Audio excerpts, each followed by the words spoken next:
Picture this. It's Black Friday in 2015. Ben Francis is 23 years old, standing in Gymshark's office in Birmingham, and he's watching his computer screen with absolute horror. The website, this thing he's poured 3 years of his life into, the platform that's supposed to generate hundreds of thousands of pounds today, is completely dead. Not slow, not glitchy, dead. 8 hours. That's how long it stays down. And here's the thing. It's not just about the money. Yes, there's hundreds of thousands of dollars in lost sales that are gone. But worse than that, thousands of customers are flooding social media with angry messages. These are people who trusted him, who believed in what he was building, and they're feeling utterly, completely let down. It turns out just one bug, one tiny bug in an application that they weren't even using, crashes everything. So Ben's sitting there, watching his dream implode in real time, and he's got a decision to make. He could rage at the platform provider, he could blame developers, and he could make excuses. So what does he do? Ben finds a way through all this by doing something that most leaders would never do, and finds a way through so that this becomes a minor speed bump on his way to building a company worth billions and become Britain's youngest self-made billionaire. We are going to go into this story and more as we explore the moments that transform Ben from ordinary to extraordinary. So let's dive in. Welcome to Inflection Moments. I'm David Franklin, and you and I are about to dive into something fascinating. You know that moment when everything changes for an entrepreneur? When one decision, one pivot, one breakthrough suddenly shifts their entire trajectory. That's what we're hunting for today. If you're building something, if you're that founder grinding it out, making those impossible decisions that keep you up at night, this episode is for you. Because today, we're going inside the mind of one of the most successful entrepreneurs in history to uncover the exact moments that transformed their journey from ordinary to extraordinary. Here's what we're doing. We're dissecting the 5 most pivotal inflection points in their career, but more importantly, we're uncovering the strategic thinking behind each decision, the kind of insight that separates the builders from the dreamers. Ready? Let's get started.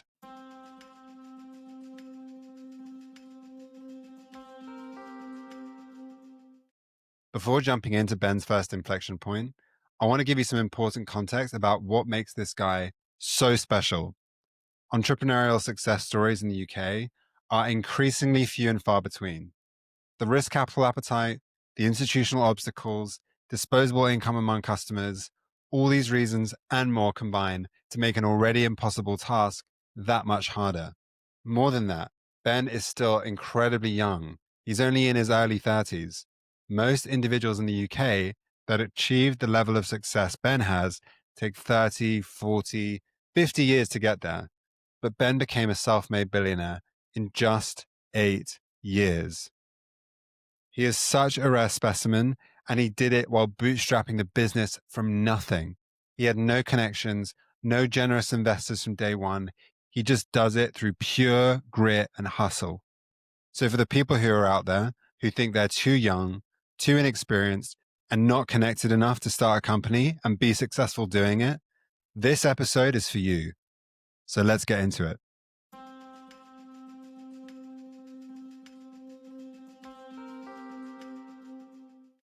Okay, let's get started with the first inflection point. It's early 2013, and Ben is 20 years old. He's juggling 3 things: classes at Aston University, where he's studying international business, a job delivering pizzas for Pizza Hut that pays just £8 an hour, and this side project called Gymshark that he runs out of his parents' garage in Bromsgrove, which, for those that are unfamiliar, is a quiet town outside of Birmingham in the UK. Gymshark isn't exactly setting the world on fire at this point. They're making around £200 a day, selling supplements through a dropshipping model, basically acting like a middleman, never touching the actual products. Ben's business partner is his childhood friend called Lewis Morgan, and together they've been experimenting with different ways to break into the fitness industry. But this supplement business is frustrating, really frustrating. Margins are razor thin, they're competing with massive established brands, and Ben's starting to realize something. He doesn't just want to be in the fitness industry, he wants to solve a problem he experiences every single day at the gym. And that problem is that gym clothes absolutely suck. You've either got this massive, baggy bodybuilding gear designed for 300-pound guys, or just general athletic wear that doesn't show the physique that you're working so hard to build. Ben wants fitted, lightweight, physique-enhancing clothes, and they just don't exist in the UK market. So in late 2012, he makes his move. He takes £1,000 of his savings, money he's scraped together from delivering pizzas and the modest profits from the supplement business, and he buys a screen printer and a sewing machine. And his grandmother teaches him how to sew. And with that, Ben starts making clothes by hand in his parents' garage while still going to university and while still delivering pizzas. And the first product that really works is the Luxe fitted tracksuit. It's form-fitting, it's sleek, it's modern, it's everything the market isn't offering. And Ben and Lewis wear them to the gym, they take photos, and they post it all over their social media. And something interesting happens. People start asking them where they can buy them. So by early 2013, Ben's making a few £100s a day selling these handmade pieces online. It's not life-changing money, but it's validation, like real validation that people actually want the product. But Ben wants more. He's not just happy selling clothes online from his bedroom. He wants Gymshark to be a real brand, and he wants it to be part of the conversation in the fitness community. And there's one place where that conversation is happening. It's the BodyPower Expo, Europe's largest fitness trade show. Happens every year in Birmingham, literally 20 minutes from where Ben grew up. BodyPower is where all the big supplement brands are. The established fitness apparel companies, the YouTube fitness influencers, and thousands of hardcore gym enthusiasts all gathered in one place. It's the epicenter of fitness culture in the UK. Ben knows, and I mean he just knows, that Gymshark has to be there.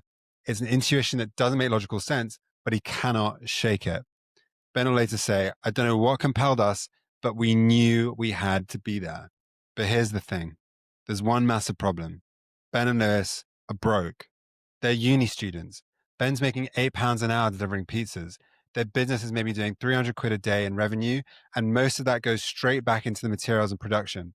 There are no investors, no lines of credit, just whatever's in their bank accounts. And a booth at BodyPower, it's going to cost thousands of pounds, which for uni students is a fortune. It's literally every penny they've saved. If this doesn't work, if they book the booth and nothing happens, they're done. There's no second chance, no backup plan, game over. They're nobody. They have no established brand. They don't have any professional marketing materials. They're just two kids from Birmingham who've been making clothes in a garage for a few months. And they're going to be competing for attention against massive, established brands with huge budgets and professional setups. So what do you think most people do in this situation? They'd probably say, we're not ready. We need to grow more first. We need to get more capital. We need to build more credibility. And we need to wait until we can afford to fail.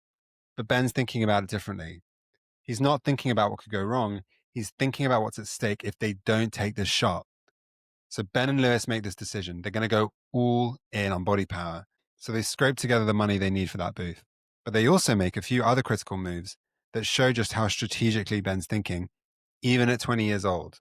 So first, they don't just book a booth and hope people show up. Ben's been studying social media obsessively. He's watching these fitness YouTubers who have massive followings. And these aren't corporate spokespeople or traditional celebrities. They're regular people who have built audiences by sharing their fitness journeys authentically.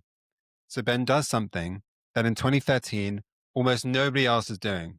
He reaches out to these influencers and offers to send them free Gymshark gear. Then Ben invites these YouTubers to come meet fans at the Gymshark booth at BodyPower. And here's the genius. He's not just creating a booth, he's creating an event. People aren't just coming to buy his clothes, they're coming to meet these influencers that they follow online. The second critical thing Ben does is prepare to actually connect with people. And this is important because it's not about this transactional relationship that most people assume is the case when you book a booth at a trade show. He's going to stand at that booth for 10 hours a day and just talk to everyone who comes by about fitness, about the gym, about what they want in athletic wear. That's it, just conversations. So it's now May 2013, the BodyPower Expo, and the doors open, and people flood to that Gymshark booth. Keep in mind, this is a mob. People are there to meet influencers. They want to see the product. They want to talk to Ben and Lewis about fitness. Other, much bigger brands are watching them thinking, who the hell are these guys?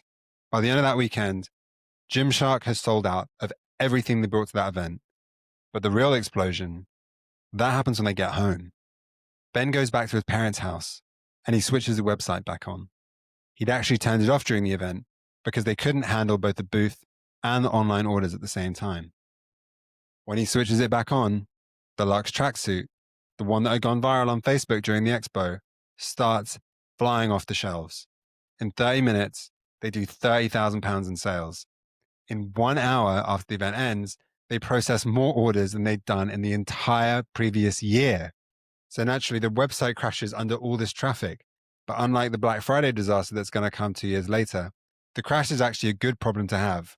They've just proven something fundamental. There's massive pent-up demand for this brand and this product. And as a founder, this is that pivotal moment when you realize that you have product market fit. Shortly after this, Ben quits working at Pizza Hut. He's done delivering pizzas, and by the end of 2013, when annual revenue hits £250,000, he drops out of uni completely to focus on Gymshark full time. But here's what really happens at that event that matters more than the sales numbers, because Ben learned something profound. The fitness community was looking for a brand that understood them, that was part of their world, and that treated them like real people rather than just targets in a marketing campaign. He learned that betting on community, on real human connection, could not just compete with, but beat massive marketing budgets.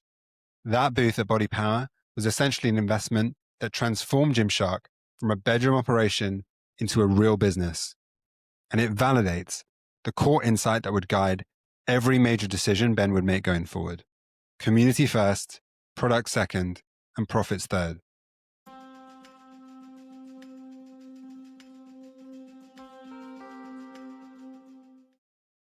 All right, inflection point number 2, and let's fast forward to 2015. Ben is now 23 years old, and Gymshark isn't a garage operation anymore. They're doing millions of pounds in revenue, and they've moved into an actual office with a small team. On paper, everything's going really well. Revenue's exploding, the brand is gaining serious traction on social media, and they're hiring rapidly. Ben's living the entrepreneurial dream at this point. He's founded a company at 19, and it's growing like crazy, and he's the CEO. But behind the scenes, things are starting to crack. And this takes us back to the story that I mentioned in the intro. So Black Friday 2015 hits and the website crashes for 8 hours. It's devastating for them. There are hundreds of thousands of dollars that are lost in sales and thousands of angry customers that are flooding their social media, presenting a PR nightmare. The team is just scrambling to figure out what went wrong. When they eventually fix it, it's exposed something deeper, something that Ben's been sensing for a while, but hasn't fully admitted to himself. The company is growing faster than Ben's ability to manage it. Ben's got an expanding team, but there's no real processes. The hiring's chaotic. The supply chain is a mess. Customer service is overwhelmed. And Ben, he's trying to do it all. Design, products, manage operations, lead the team, set the strategy, all of it at the same time. And he's starting to feel it, that he might be in over his head. So around the same time, something happens that Ben doesn't necessarily recognize as significant at first.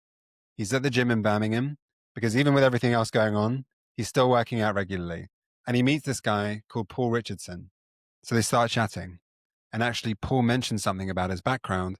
And Ben learns that he was a former investor and director at All Saints, this UK fashion brand. And for context, this is a genuinely iconic brand that scaled globally while maintaining its identity. And on a personal note, was the place that I actually bought most of my own clothes from for several years. Paul has serious retail and brand building experience. So inevitably they become friendly over these shared interests, and Paul eventually introduces Ben to someone else, a guy called Steve Hewitt. Steve, he's a former executive at Reebok, deep operational expertise in scaling athletic apparel businesses. So now Ben has access to 2 people who've literally done what he's trying to do at scale. And here's where this gets really interesting.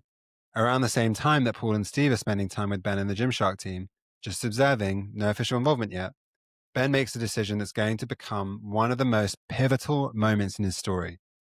He asks his leadership team to do a 360-degree feedback exercise. And for anyone that's not familiar with this is basically where everyone on your team anonymously provides honest feedback about each other's leadership and performance. And the idea is that it's meant to help people develop and grow. But for most people, it's uncomfortable, but it's manageable. So Ben gets his feedback, and it's brutal, not mildly critical, not just gentle suggestions for improvement, devastating and brutal. 12 to 15 people, his own team, people he's hired and mentored, have provided this anonymous input. And the picture that emerges is a picture of someone who is not ready to lead a scaling organization, someone who's controlling, not delegating, not self-aware about his weaknesses, someone who's actually holding the company back. Ben's immediate reaction, the one that most people would have in that situation, is, this is wrong. These people don't understand what I'm trying to do. He's about to dismiss it entirely when he does something really important. He shows the feedback to his girlfriend, Robin. And Robin says something that rocks Ben. She says, it's probably the most accurate thing I've ever read about you. And in that moment, Ben describes it explicitly as an ego death. Everything he thought about himself as a leader just collapses. Everything. The self-perception, the confidence, the belief he was doing things right, all of it gone. But here's where Ben does something remarkable, something most people don't do in this situation. Instead of getting defensive, instead of doubling down, instead of convincing himself that the feedback is flawed or his team don't understand, Ben just sits with it. He rereads the feedback, not once, over and over. And slowly, he starts to see the truth in it. The truth is that Ben is 23 years old. He's dropped out of uni.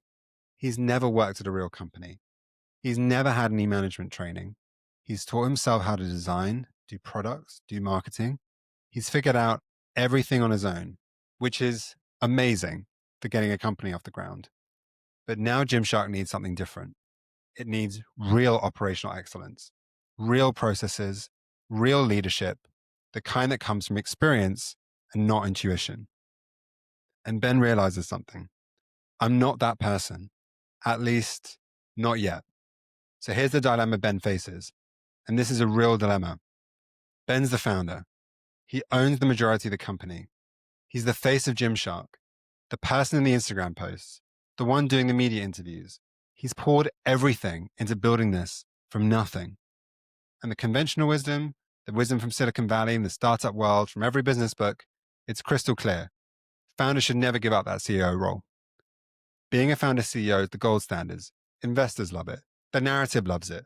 It's the ultimate status symbol in the startup world. If you step down, the story goes, you're admitting defeat. You're losing control. You're getting pushed out by the adults, and you're no longer the visionary who built the company. And that narrative, it's incredibly powerful. It's almost seductive even. There's a reason that most founders cling to the CEO role, even when they're clearly in over their heads. But Ben's thinking about something different. He's not thinking about the narrative. He's not thinking about his identity or his status or how this looks in the press. He's thinking about Gymshark. He's thinking about what's actually best for the business that he's built. And here's what makes this even harder. It's not like Ben's failing. The company's not in trouble. He's not being forced out by his investors or a board. Revenue's growing. The team loves him. By every external metric, he's crushing it.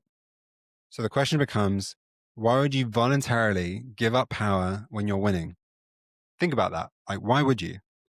Because Ben's having a thought that most people avoid their whole careers, which is, what if the best thing I can do for this company is to get out of the way? What if I'm not the right person to lead this? Not because I'm failing, but because someone else is better. So Ben makes the call. He approaches Steve and Paul with a proposal. Steve becomes CEO, Paul becomes chairman, and Ben, the founder, the person who built this from nothing, steps into the role of chief brand officer. Now, that's not exactly a demotion in title. Chief brand officer sounds impressive, but really it's a proper shift in the power and responsibility dynamics. Steve will be the one that runs the day-to-day operations. He'll build the processes and he'll manage the team. He's going to be the one that creates the infrastructure to scale. Meanwhile, Paul, he's going to be the one that gives that strategic oversight and governance that most corporate companies need at the highest level. And Ben will focus on what he's actually great at: product design, brand storytelling, community engagement, and the creative vision for the company. It's a deliberate decision to play to his strengths, to bring in people who are better at certain things and defer to them. But here's where Ben does something that shows just how intentional he is about this. He sets one condition with Steve. And this is a direct quote. He says, "Don't ever play the founder's card or the shareholder's card in a meeting. Otherwise, we're done." What Ben's essentially saying is, don't treat me with deference because I own the company. Challenge me. Push back on me. If my idea is bad, tell me it's bad. And Steve, this is important, Steve agrees. And he tells Ben something. If that ego ever gets out of sync, we're going to clip your wings. So let's really unpack what's happened here because it's super important. Ben is actively creating accountability for himself.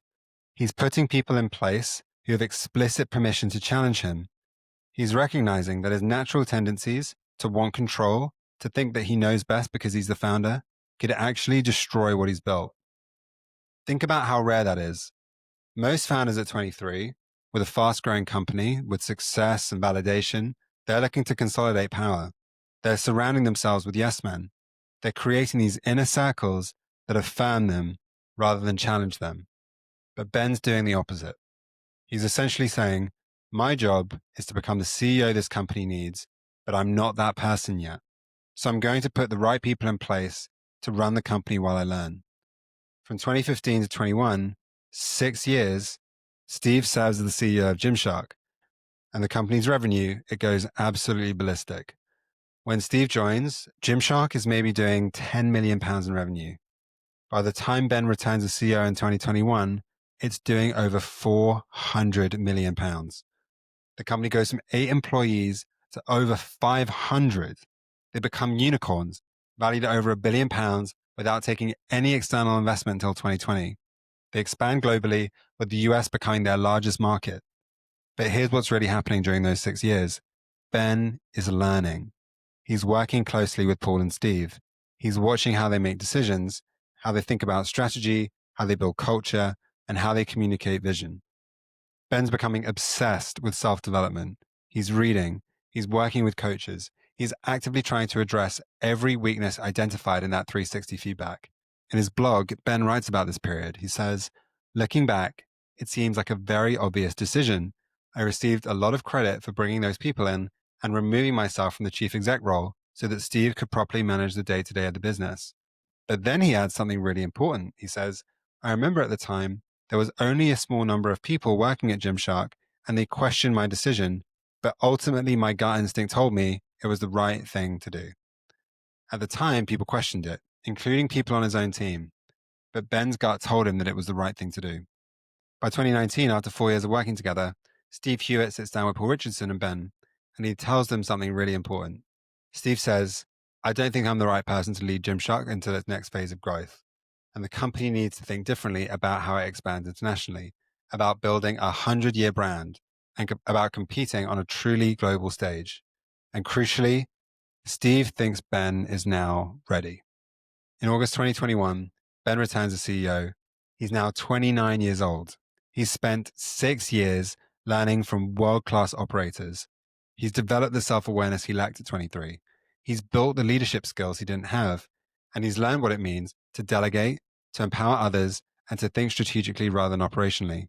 And critically, he's learned that being a great leader isn't about having all the answers. It's about surrounding yourself with people who are better than you in specific areas, empowering them to do their best work, and being humble enough to admit when you're not the best person for a particular role. Here's why I think this inflection point is so remarkable. It's the exact opposite of how most founder stories go. Usually the narrative is about the visionary founder who refuses to compromise, who fights to maintain control, who believes they're the only person who truly understands the company.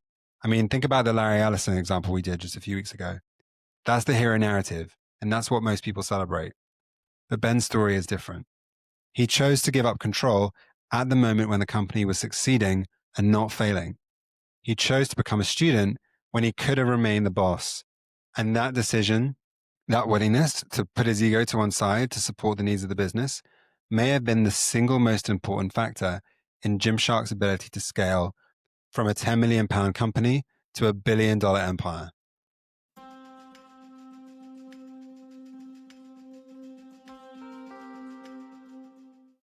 Okay, inflection point number 3. And let's rewind a little bit now, because there are some stories along Gymshark's growth journey that are packed with examples about Ben's leadership style. From 2013 to 2016, Gymshark is absolutely exploding online. Direct-to-consumer sales are growing month over month. The brand has incredible momentum in the fitness community, but there's this persistent question that keeps coming up. In meetings with the team, in conversations with industry people, even in conversations with potential investors, everyone's asking the same thing. When are you going to get into retail? Keep in mind, this is 2014, 15, 16. This is before DTC was cool, before everyone understood that you could actually build a massive brand selling only online. At this point in time, if you wanted to build a serious athletic apparel brand, you needed to be in stores, period. Nike was in Foot Locker, Adidas was in JD Sports, Under Armour's in Dick's Sporting Goods. That's how athletic brands scaled. That was just a playbook. And here's the thing that makes this moment so important. Retailers are actually reaching out to Gymshark. They want to stock the product. Some of these are these massive established chains with thousands of locations and have incredible brands. They're offering guaranteed orders, upfront payments, instant validation, and distribution that would take Gymshark years, maybe decades, to build on their own. For a rapidly growing startup that's still capital constrained, these are more than just tempting offers. They're lifelines for you. Retail partnerships mean predictable revenue, reduced marketing costs, proof that you're a real brand and not just something on the internet. So what's Ben thinking about here? He's not worried about short-term growth. He's thinking about the long-term implications for his brand because Ben wants to build a brand that lasts, not some flash-in-the-pan trend, not a company that gets acquired for a quick exit and folds in a few years. He wants Gymshark to be one of the most iconic British brands of all time, on the level of Nike or Adidas, but distinctly British, distinctly Gymshark.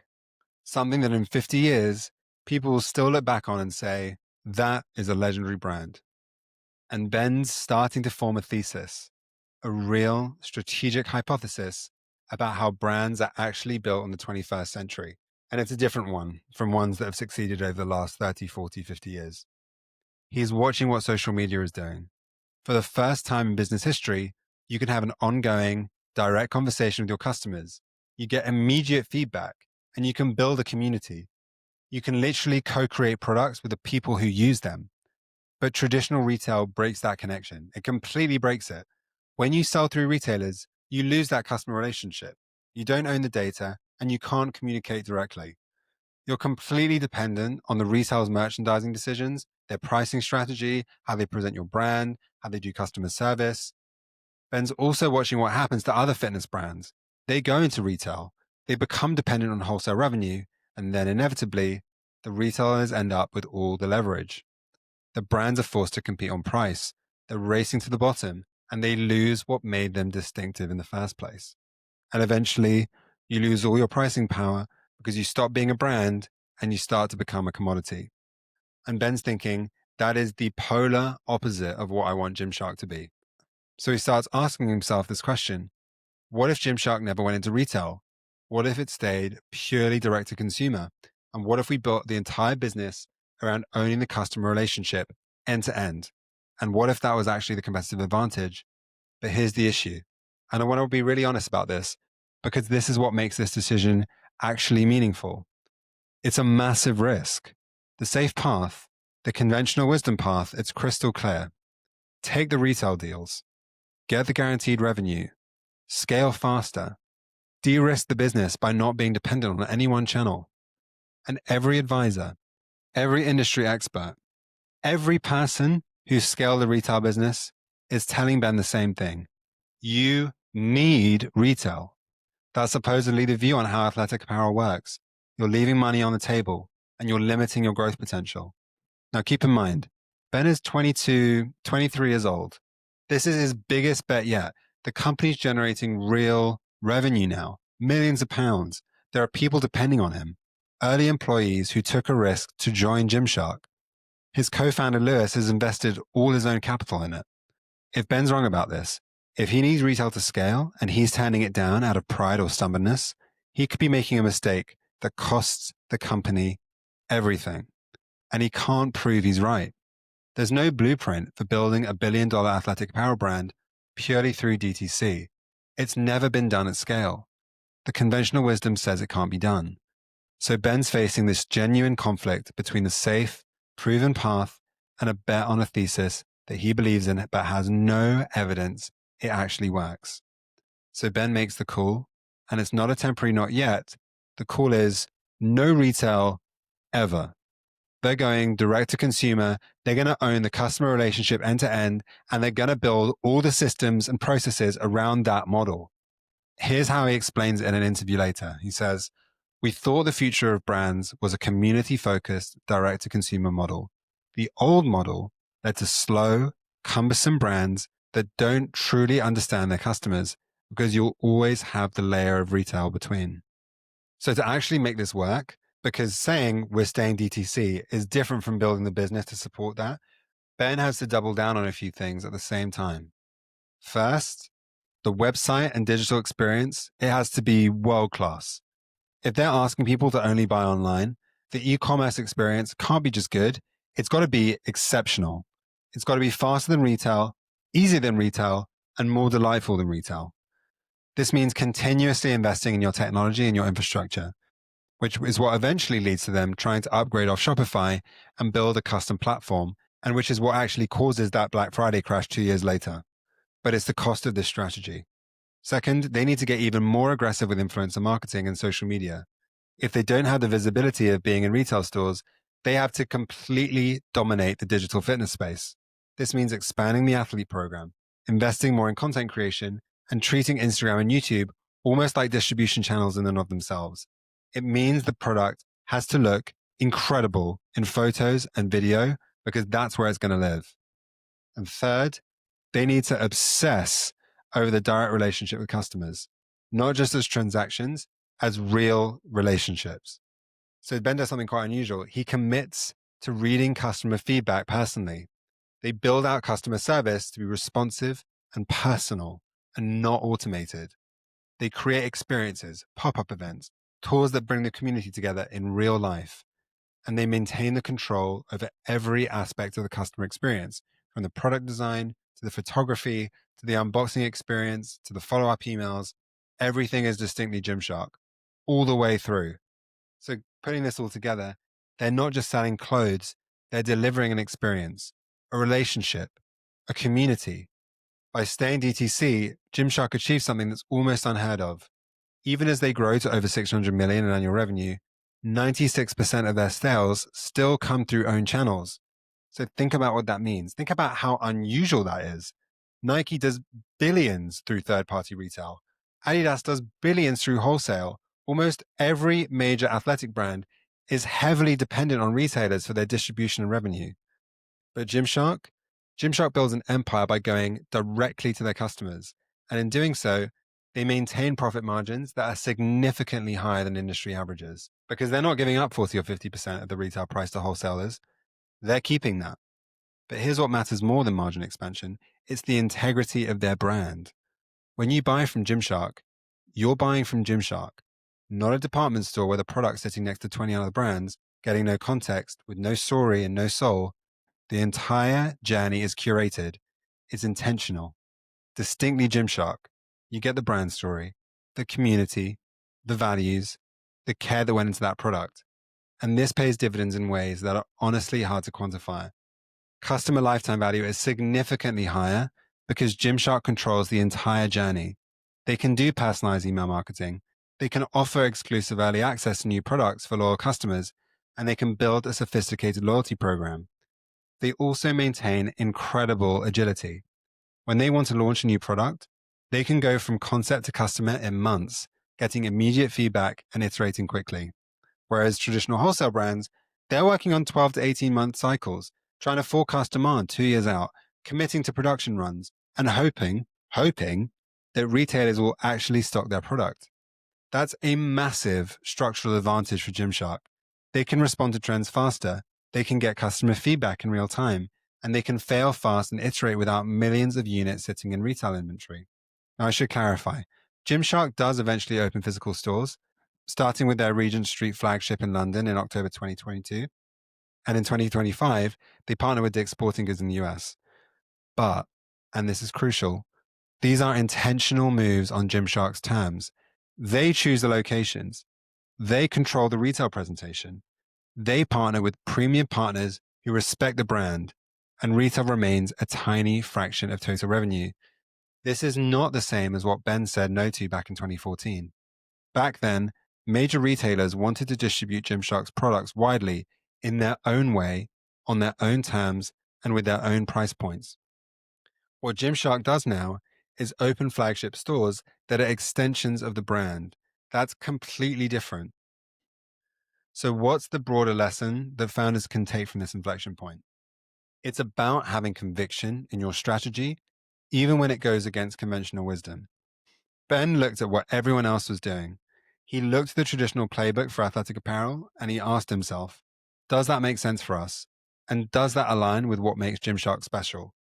And the answer is absolutely not. So even when it would have been easier to take those retail deals, even when he needed the cash, even when everyone told him that he was crazy, and even when there was no evidence it could work at scale, Ben had the conviction to say no to the money, no to the easy path, and no to what everyone told him he was supposed to do. And that decision to turn down retail and stay true to a direct relationship with his customers is arguably the single biggest reason that Gymshark achieved unicorn status without external funding for 8 years. Because they weren't dependent on anyone else for revenue or distribution. They built a business model that was sustainable, scalable, and defensible entirely on their own terms. And that's what happens when you actually have conviction about your strategy instead of just saying you do. It changes everything.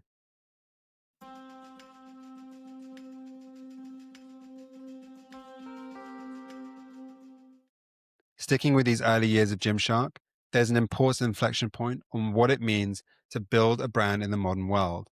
Because while it seems obvious to most companies now, back then it wasn't, and it reveals a bunch about leadership that founders can learn from. And while we've mentioned it in passing in previous inflection points, we should go into it in detail right now. So it's 2012, and Ben is first starting to make gym clothes in his garage. Keep in mind, this is before Instagram as a marketing platform, before influencer is even a job title, before anyone really understands how social media could fundamentally change how you build a brand. At this time, the fitness industry is totally dominated by massive brands, Nike, Adidas, Under Armour, Reebok. They spend hundreds of millions on traditional advertising, on TV commercials, print ads, or most obviously, sponsorships of major athletes and sports leagues. That's the playbook. That's how you build an athletic apparel brand. But Ben is 19 years old, working out of his parents' garage with maybe a few £1,000s to his name. He has zero budget for traditional advertising, zero relationships with professional athletes or celebrities, and zero ability to compete with the big brands on their terms. So by every conventional measure, he shouldn't be able to build a brand in this space at all. He should quit, fold a tent, and accept that he can't compete. But Ben is noticing something really interesting. And this is crucial. He spends a lot of time on YouTube watching fitness videos, not professional productions from big media companies, just regular people, guys and girls in their 20s and 30s, filming their workouts, sharing their fitness journeys, and building these incredibly engaged audiences. People like Lex Griffin, Nikki Blacketta, and Scott Herman. They're not famous in the traditional sense. They're not on TV, they're not professional athletes, but they have hundreds of thousands of followers who trust them, who see them as peers and role models. And this is when Ben realizes something. These YouTubers are exactly who Gymshark is trying to reach. They're the embodiment of the Gymshark customer. They're young, they're passionate about fitness, they're aesthetically focused, and they're community oriented. And these creators are actually more influential than traditional celebrities when it comes to fitness culture. And the reason is that their audiences believe they're just like them. They believe they're authentic. They're just seeing genuine people share genuine fitness journeys, not polished corporate messaging. Ben's desire isn't actually that complicated. He wants people to know that Gymshark exists. He wants to get the product in front of the fitness community. But he's also thinking about something deeper. He doesn't want Gymshark to feel like a corporation. He doesn't want it to feel like marketing.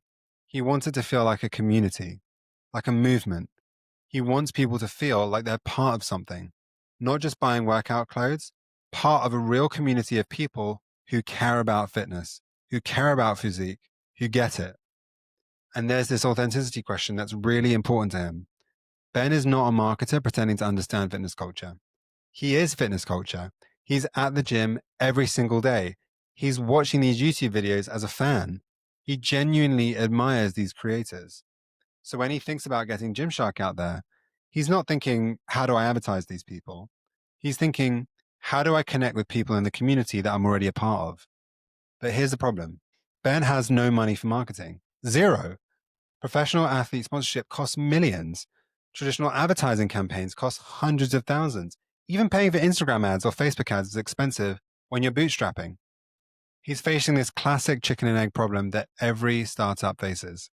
He needs brand awareness to drive sales, but he needs sales revenue to afford marketing to build brand awareness. Every business textbook says the same thing. You need a marketing budget. You need to hire an agency. You need a comprehensive strategy with paid media, PR, and events. You need to look professional and established. But Ben can't afford any of that. He's literally making clothes by hand and listing them online. His marketing budget is basically zero. So he has two options. Wait until he has enough capital to do marketing properly, or figure out a completely different approach that doesn't require a big budget. And here's where this gets interesting. Ben makes a decision that seems almost embarrassingly simple, almost naive, really. He's just going to reach out to the YouTubers he admires and ask if they'd be interested in trying Gymshark's products. No elaborate pitch deck, no big financial offers, just, hey, I'm Ben. I'm a huge fan of your content. I've been making gym clothes because I couldn't find anything good. Would you be interested to try them? And here's a critical thing. He's not asking them to promote Gymshark. He's not asking for a formal partnership. He's literally just sending free product to people he admires and saying, if you like it, wear it. And if you don't, no worries. That authenticity is everything. It's everything. These influencers can instantly tell that Ben is one of them. He's not some corporate marketing guy trying to co-opt fitness culture. He's a 19-year-old who lifts, who watches their videos, who made a product he wished existed. Some of them, like Lex Griffin and Nikki Blackketter, try the clothes and they actually love them. Not because they're getting paid, not because there's a formal agreement, just because they genuinely like the product. It fits well, it looks good, it's exactly what they've been looking for. So they start wearing them in their content, in their videos, in their photos, and their audiences notice. Comments start appearing. Where did you get those clothes? What brand is that? Those look sick. That is classic word of mouth marketing. Real word of mouth. Not puffed up, not paid, real people telling their friends about something they genuinely like. So Ben starts sending more product to more creators. Still no payment, still no formal contracts. Just, we'll send you clothes. If you like them, wear them. And if you don't, no worries. And this ties back to that first inflection point. He starts inviting some of these creators to be part of these bigger moments, like coming to the BodyPower booth in 2013. And some of them agree because Ben's building a genuine relationship with them. They like him. They believe in what he's building. Gradually, and I want to emphasize this word gradually, this evolves into something more formal. By 2014, 2015 time, Gymshark has what they call an athlete program, a group of influencers who have ongoing relationships with the brand. But, and this is really important, even as it becomes more structured, the core principle remains. These are real partnerships with people who genuinely believe in Gymshark, not transactional sponsorship deals. Ben does start paying some athletes, but we're talking 500 quid a month, not the millions that Nike pays professional athletes. And in some cases, he actually gives equity to key athlete partners. Equity, making them actual stakeholders in Gymshark's success. Think about what that says. Ben is willing to own less of the company if it means bringing in people who genuinely believe in the mission and who have skin in the game. By 2015, Gymshark is generating a 6.6 times return on investment for every pound spent on Instagram marketing. Think about that. 6.6 times return on every pound you put into the business. That is not just good marketing. That is an incredible marketing channel. But, and this is actually important than the numbers, they've built something that money can't buy. A genuine community of authentic advocates who believe in the brand. When Gymshark launches a new product, these athletes don't just post about it. They create countdowns. They build hype. They get their audiences genuinely excited. Launch days become events. Products sell out in minutes, and the website crashes from their traffic. By 2020, Gymshark has 80 athletes in their program, ranging from these micro-influencers with 50,000 followers to massive creators with millions. And according to Forbes reports, Gymshark is paying these athletes anywhere between $6,000 and $100,000 annually, a fraction of what traditional athletic brands pay for celebrity endorsements, yet generating comparable or even better results in terms of their reach and engagement. And the impact on the business is enormous. By 2023, over 30% of Gymshark's social revenue is directly attributed to influencer content. They have more than 20 million followers across social platforms, more engaged followers than many brands 10 times their size. But here's what really matters. Gymshark becomes the blueprint for how modern brands are built. Before Gymshark, influencer marketing was marginal. Beauty brands dabbled in it, but it wasn't serious. It wasn't considered a core business strategy. After Gymshark, it became core strategy for every DTC brand, every single one. Every consumer brand worth anything is now thinking about influencer partnerships and creator communities. And Ben will later say, at the time, no one else was doing it. It came totally naturally to us because we were just fans of these guys, not marketers, not strategists, fans, people who are part of the community that they wanted to reach. So I think what founders can take from this is, of course, bigger than just lessons in influencer marketing. It's about understanding that in the social media age, authenticity beats production value. Just like that example we recently explored with Michael Dubin in his ads for Dollar Shave Clubs a few episodes ago. Nike spent billions building their brand through TV commercials and celebrity athlete endorsements. On the other hand, Gymshark spent a small fraction of that building their brand by sending free clothes to YouTubers and asking for nothing in return except honesty. That approach is incredibly powerful, especially for reaching younger customers who trust creators more than they trust traditional advertising. And at the end of the day, Ben proves that you can build $1 billion brand without a big marketing budget. You just need to be authentic. You need to understand your community, and you need to understand the patience to build real relationships rather than just buying attention. That is game-changing, in my opinion, really game-changing, because it completely changes the economics of brand building. The brands that can do this, the ones that can authentically connect with their communities rather than advertising at them, those are the brands that win.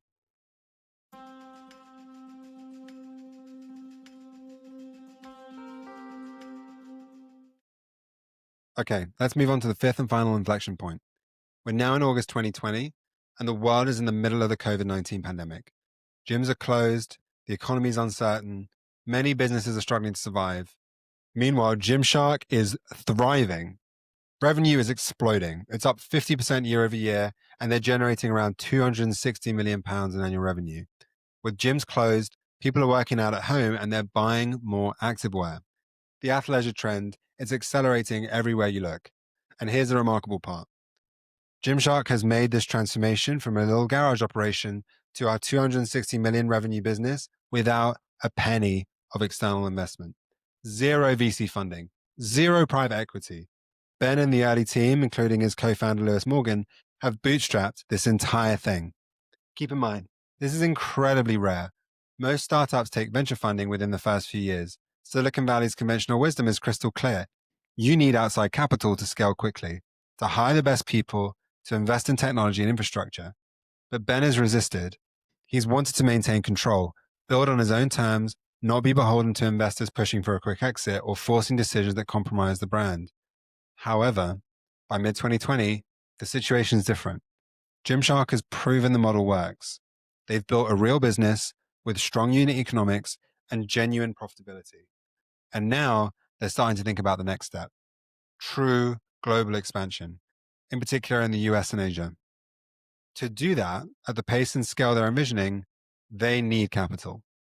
Not because the business is struggling, quite the opposite, but because there's an opportunity to accelerate growth, to invest in infrastructure, to really compete globally with Nike and Adidas. Ben wants to make Gymshark one of the most iconic British brands of all time. He wants it to be to the UK what Nike is to the US and Adidas is to Germany. But he also wants to do it without losing what makes Gymshark special. So picking up on existing themes here, you already know that Ben doesn't want to build a typical corporate brand. He doesn't want to lose the community first ethos, and he doesn't want investors pushing for decisions that boost short-term metrics at the expense of long-term brand building. And critically, he wants to remain in control. After spending 8 years building this from nothing, Ben's not interested in becoming a minority shareholder or a figurehead CEO who answers to a board dominated by financial investors.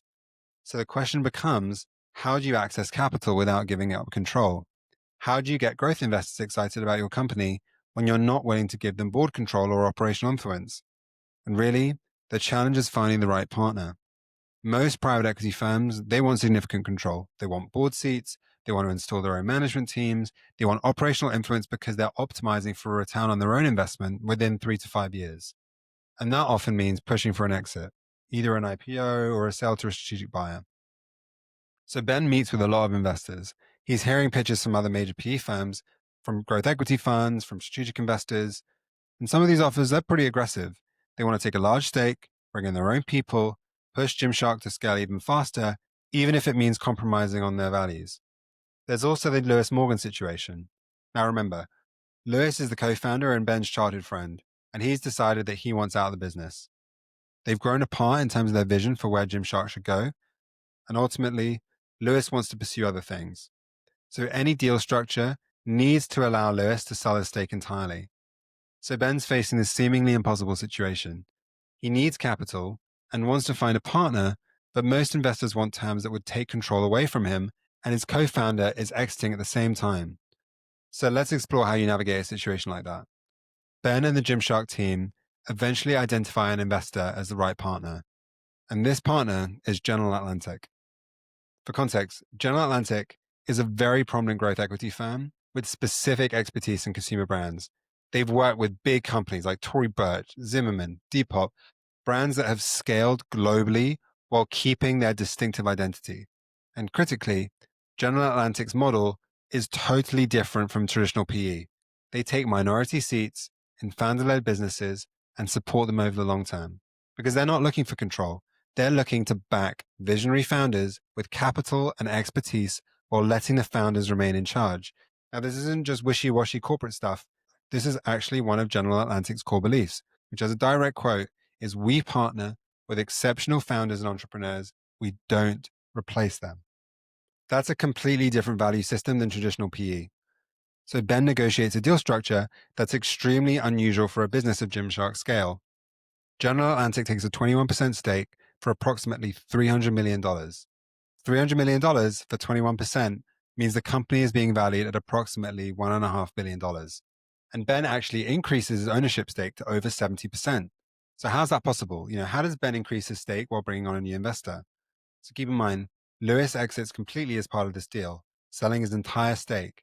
And other early employees and small shareholders, they also get liquidity from this round. So Ben essentially consolidates control while bringing in a growth partner. So Ben goes from owning a large stake to owning a super majority. He has more control at a higher valuation than he would have had staying independent. The valuation, $1.5 billion, it makes Gymshark a unicorn, one of less than just 25 British companies to achieve that status, and only the second to do so without previous external funding. But the valuation is actually the least interesting part of the deal, in my opinion. What's way more interesting is what Ben is actually getting beyond the money. He's choosing a partner who has deep expertise in helping consumer brands scale internationally, someone who understands the importance of community and the integrity of the brand, and someone who's going to provide this kind of strategic value beyond what pure capital can give you. So the head of consumer in Europe for General Atlantic, a woman called Melis Kaya, she joins the Gymshark board, bringing her experience in helping consumer brands expand globally. But, and this is important, the day-to-day operations remain entirely under the control of Ben, Steve Hewitt, and the Gymshark team. General Atlantic, they get only one board seat. They don't get operational control. They don't get veto rights over product decisions or brand decisions. So Ben avoids what happens to most companies when they take growth equity. the founder ends up consulting for a business that's being run by finance-oriented operators who don't understand the brand and want to optimize everything for their returns. The immediate result is that Gymshark now has serious capital to really scale globally. They can now invest in US infrastructure, and they eventually open a distribution center in Denver and build a team of over 100 employees in the US. And they can invest in their technology and their systems. They can make bigger bets on international expansion into Asia and the Middle East because they have the firepower to actually compete on a global stage against the behemoths like Nike and Adidas and Under Armour. Most importantly, though, Ben has achieved something that very few founders manage. He's taken on a financial partner while maintaining control and protecting the company culture. In most scenarios, when a founder takes on outside investment at this scale, the founder gradually gets marginalized. The new investors bring on their own people, and the founder ends up doing brand stuff while finance people run the business. And what this ultimately ends up leading to most of the time is the culture shifting towards bottom line returns instead of long-term brand building. But Ben doesn't let that happen because he was so intentional about partner selection. He doesn't take the highest offer, and he doesn't get seduced by the biggest check. He picked a partner whose values aligned with his, who believed in founder-led companies, who had a strong track record of letting founders stay in control. In the year following that investment, Gymshark's revenue grows another 54% to over £400 million. And by 2024, their revenue surpasses £600 million. And during that period, the US becomes the largest market, representing nearly 50% of total sales. And Ben still owns 70% of that company. His stake is now worth over $1 billion, making him Britain's youngest self-made billionaire. So the key thing that founders can take from this, in my opinion, is knowing when to take on partners and how to do it on your terms. Ben could have taken investment earlier. There were offers throughout Gymshark's growth. He could have taken the money at a lower valuation and scaled much faster. And he could have been a billionaire 3 years earlier if he wanted to. But he waited.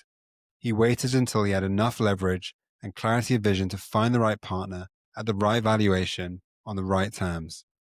And here's what that proves. You don't have to give up control to scale. You don't have to compromise your values to access capital. You just have to be patient, selective, and clear about what you're optimizing for. Most founders think there's just one path. Bootstrap until you can't, then take on money, whatever terms you get. But that's the trap. You need to take money when you want to, on terms you negotiated from a position of strength, from partners who align with your vision. Ben negotiated from a position of strength because Gymshark was already crushing it. £260 million in revenue, profitable, and growing rapidly. He had options. He didn't need the money. He wanted the money, but he didn't need it. That's completely different. And that dynamic applies whether you're raising money from VC, from private equity, from strategic investors, or anyone else. You want leverage before you start negotiations. And that entire approach, starting with a long-term orientation to brand building and maintaining control, staying profitable, all of that gave Ben the leverage to take investment on terms that protected the company he's been building.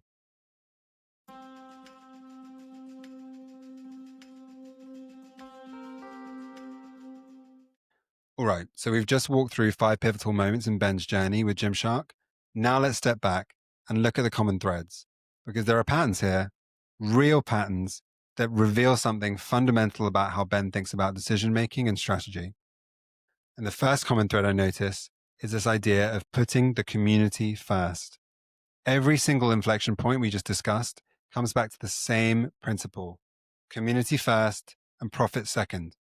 When Ben bets everything on BodyPower in 2013, he's not thinking about ROI in this traditional sense. He's thinking about connection. How do we get in the conversation with the fitness community? He could have spent thousands on Facebook ads or Google ads.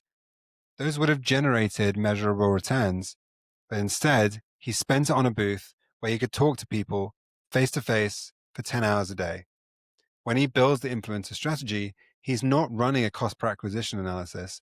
He's sending free product to people he admires and asking for nothing in return. That's terrible business math, except it's not, because what he's actually building is something money can't buy: authentic advocates who genuinely believe in the brand.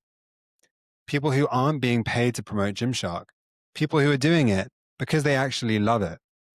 When he turns down lucrative retail deals, he's making a choice to preserve the direct relationship with customers, even though it means slower growth and more operational complexity. He's saying the relationship is more valuable than the revenue. And when that Black Friday website crashes, Ben writes 2,500 handwritten apology notes with discount codes to make the situation right with people who had a bad experience. That is someone who genuinely sees customers as humans and not transactions. So here's what I think Ben understood, and this is critical, earlier than most people. In the age of social media, community is your competitive advantage. Products can be copied, marketing can be replicated, and your distribution can be optimized. But a genuine community, people who feel like they're part of something, who advocate for your brand without being paid, who trust you enough to give feedback that makes your products better, that's irreplaceable. Nike and Adidas have bigger budgets. They got better distribution, more resources, but they can't create the kind of intimate community connection that Gymshark has because they're massive corporations optimizing for shareholder returns. Ben's competitive edge isn't that Gymshark makes better leggings. It's that Gymshark built a community where people feel seen, understood, and part of something bigger than buying workout clothes.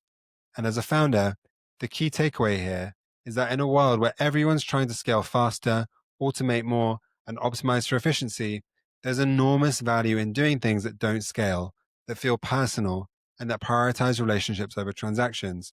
That goes right into the Y Combinator's Startup 101 playbook. Do things that don't scale. Again, do things that don't scale. Community first is not just a nice philosophy, it's a genuine competitive moat.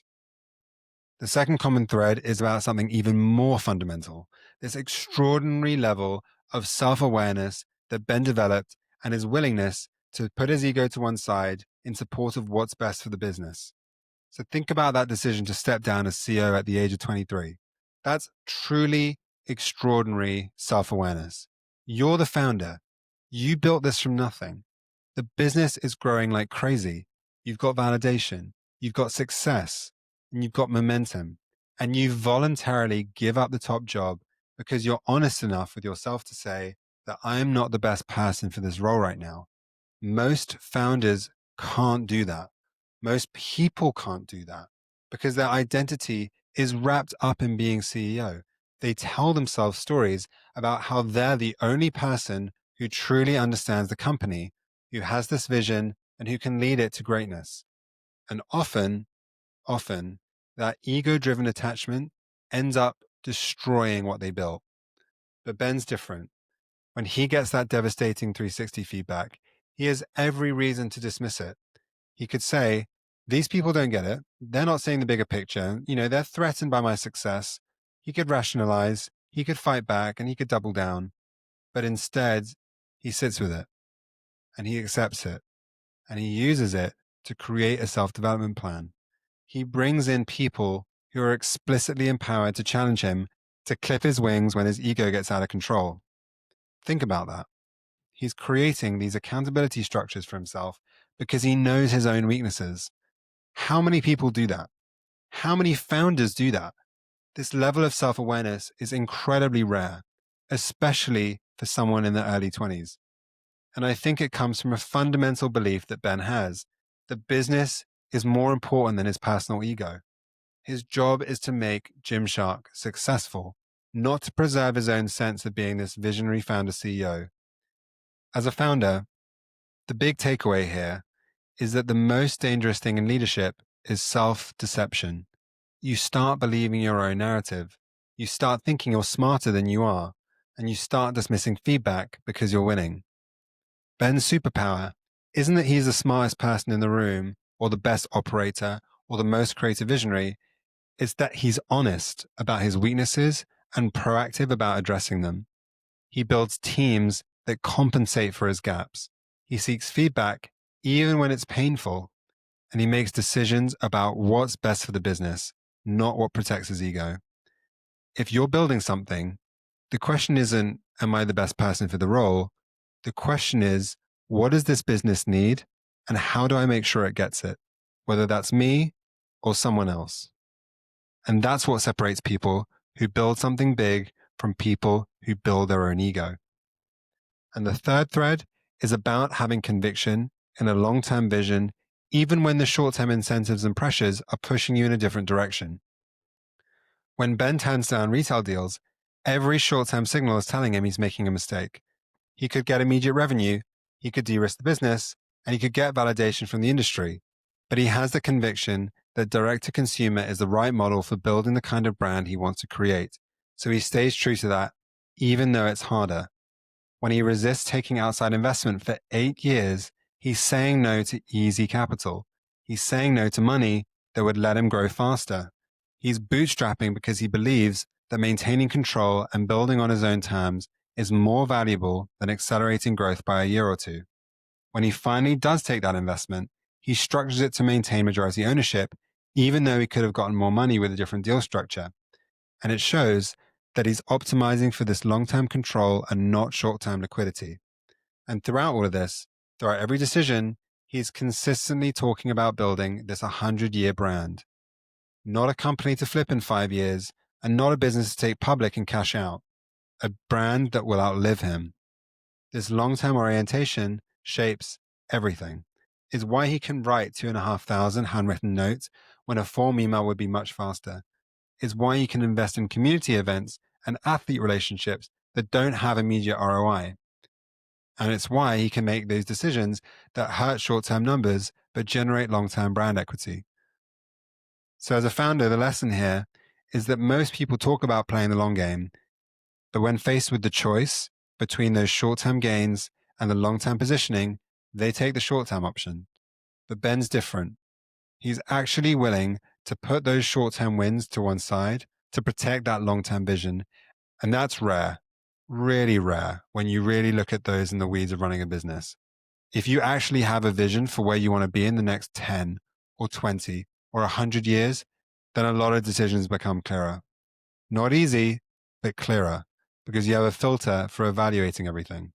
You ask, does this get us closer to the long-term vision, or is it just juicing short-term numbers?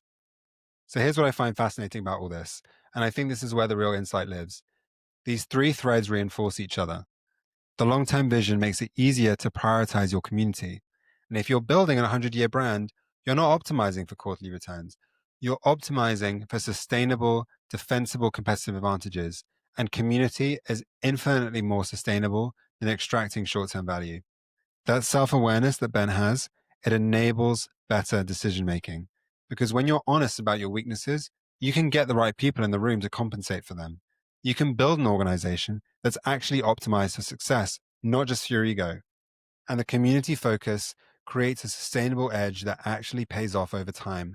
It may not show up in the first quarter or the first year, but over 5 years, over 10 years, over 20 years, a brand with a genuine, passionate community beats a brand with a bigger marketing budget every single time.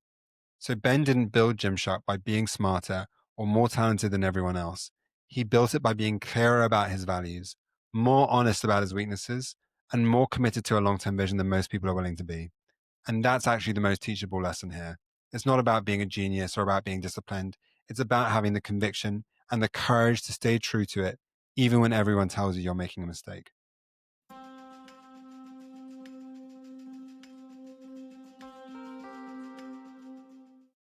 Here's what keeps coming back to me about Ben Francis's story. And I want to be really honest about the situation because I think that's where the real value lies. It's not about the $1 billion valuation. It's not about that he's the UK's youngest self-made billionaire. Those are just outcomes. The real story, the story that actually matters, is about someone who at critical moments has the courage to make decisions that were different to how most experienced people would think about them. And he had the conviction to stay true to those decisions, even when they were hard. He bets on community when everyone says that you need traditional marketing. He gives up control when everyone said that founders need to stay CEO. He turns down retail when everyone said that that's how you scale authentic brands. None of these decisions make logical sense in isolation. Together, they create something that's bigger than just an apparel company. They create a genuine community of millions of people who feel like they're part of something real. And here's what I think the meta insight is from all of this. the thing that applies far beyond just fitness brands. The brands that actually win in the 21st century, they're not going to be the ones with the biggest marketing budgets. They're not going to be the ones with the most advanced AI, and they're not going to be the ones with the fastest logistics. They will be the brands that make people feel something real. They treat customers like humans and not transactions, that build genuine communities around shared values and interests. Ben proves that you can do that at scale. You can build $1 billion business while staying true to principles that seem inefficient or old fashioned or naive. You just have to actually believe in those principles and not just talk about them. So here's a question I want to leave you with. And I genuinely want you to sit with this one. What would you do differently if you optimized for building a 100-year brand instead of hitting your next quarter's metrics? Because I think that's a fundamental reorientation that Ben makes. And I suspect most people intellectually agree with it, but they don't actually operate that way in practice. We say we're building for the long term, but we make decisions based on short-term pressures. We say we prioritize community, but we optimize for the metrics. We say we'll stay true to our values, but when the pressure's on, we compromise. So what if you actually ran that experiment? What if you truly prioritize community over the transactions, self-awareness over your ego, and long-term conviction over the short-term wins? What would change about how you operate? I'd love to hear your thoughts on this, like genuinely. Drop me a message. I want to hear about those turning points in your own journey. I want to understand how you think about these trade-offs, because these aren't theoretical questions. They're the real decisions you're probably facing right now. And if this episode resonated with you, do me a favor, share it with someone who's building something right now. Think about that person in your life. Maybe a work friend, a college buddy, someone in the family group chat, someone who's grinding on their own thing and could use some perspective on the long game. Send them this episode, because I guarantee you they've been in Ben's position. They've faced that choice between the safe path and their convictions, and hearing how Ben navigated it might be exactly what they need to hear right now. If you enjoyed this episode, subscribe to the show wherever you're listening and give us a 5-star review, because we're going to keep diving into these pivotal moments with the greatest entrepreneurs in history, breaking down the exact decision-making and strategic thinking that separate the people who build something extraordinary from the people who just talk about it. Not the highlight reel, the real decisions, the trade-offs, and those moments of vulnerability. That's what this show is for. Thank you so much for listening. It means a lot, and we'll talk soon.